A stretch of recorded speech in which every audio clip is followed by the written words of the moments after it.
Olá, gente boa. Estamos, então, nessa nossa caminhada durante o ano litúrgico, vivendo esse tempo de graça.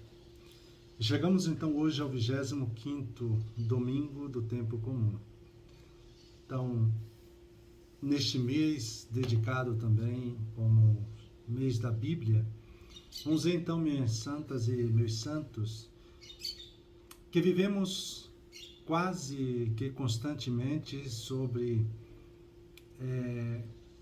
uma grande pressão e também debaixo de muitas cobranças, de muitas exigências. As pressões e essas cobranças tantas vezes geram em nós aquela ansiedade que nada mais é do que um sentimento de ameaça constante a nós mesmos.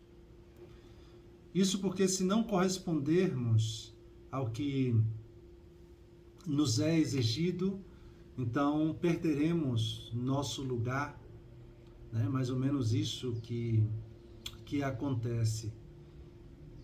E é exigido, então, essa visão que as pessoas têm, perderemos esse nosso lugar no mundo, e aí nós nos perguntamos, como iremos, então, sobreviver diante de tudo isso?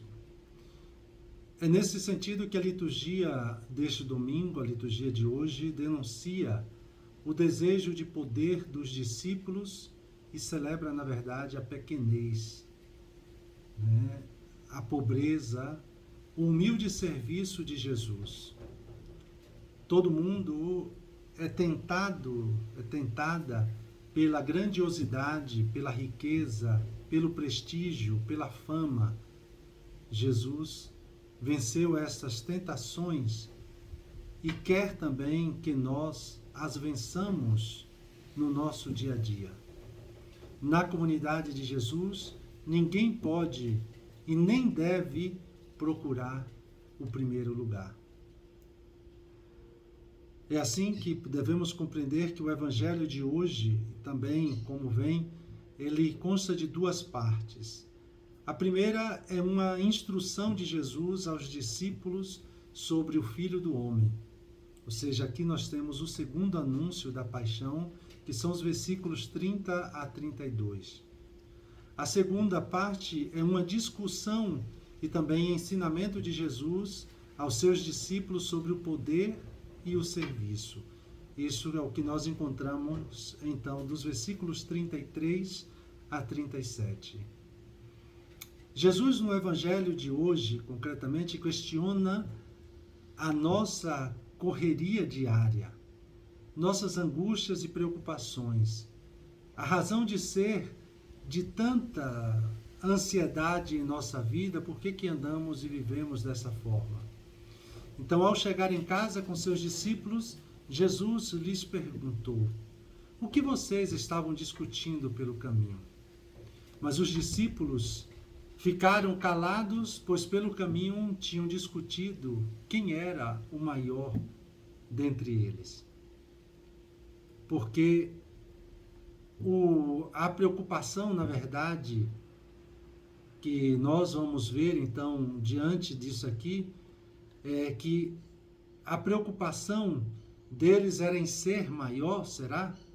E aí, no contexto do Evangelho, Jesus, então, vai mostrar que essa preocupação surgiu como uma reação ao fato de Jesus tornar seus discípulos, então, conscientes de sua morte na cruz, e por isso eles estavam discutindo.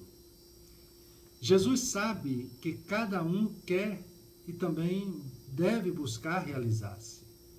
Renunciar, então, a este contexto, renunciar a realizar-se, seria, na verdade, um absurdo. Porque o ser humano é aquilo que se torna, na verdade.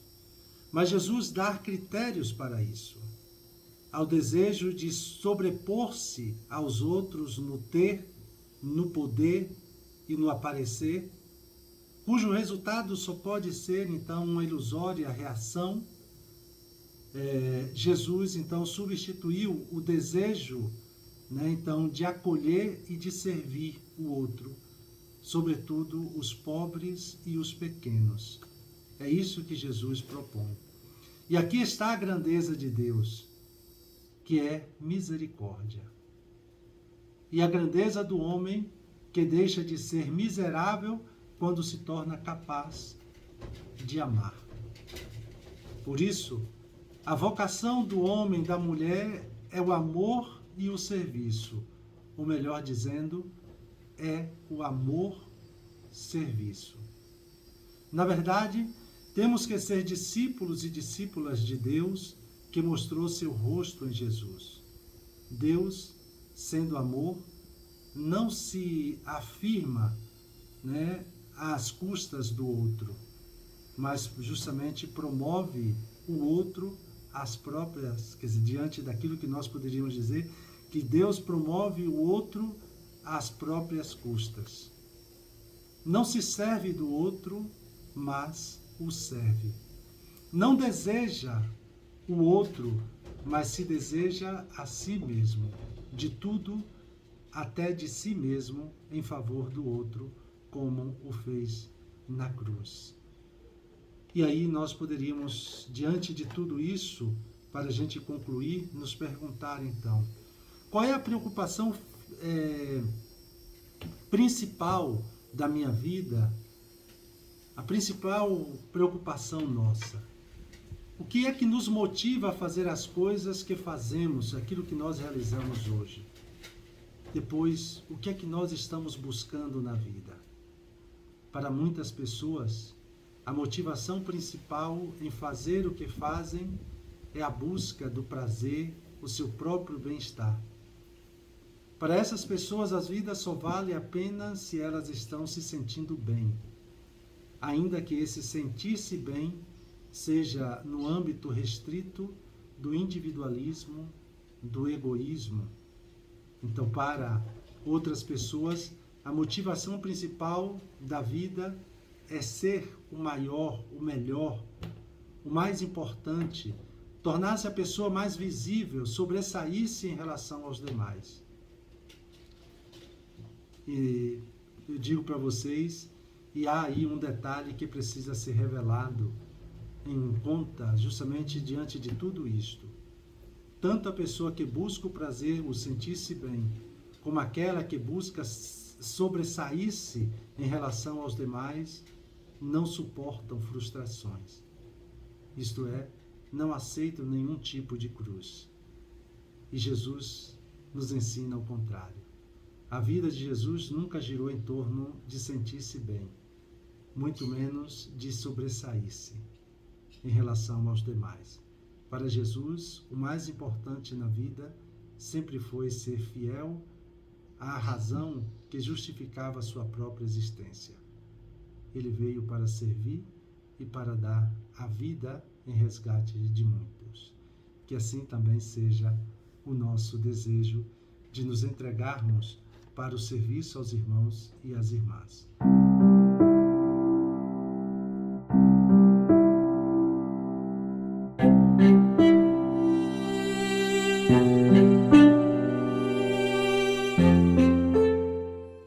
E me colocando uma vez mais na presença de Deus, recolho-me imaginando aquele caminho que Jesus percorre, né, pela Galileia, evitando os lugares habituais para estar justamente durante esse tempo a só com seus discípulos, e quando ele chega na casa em Cafarnaum.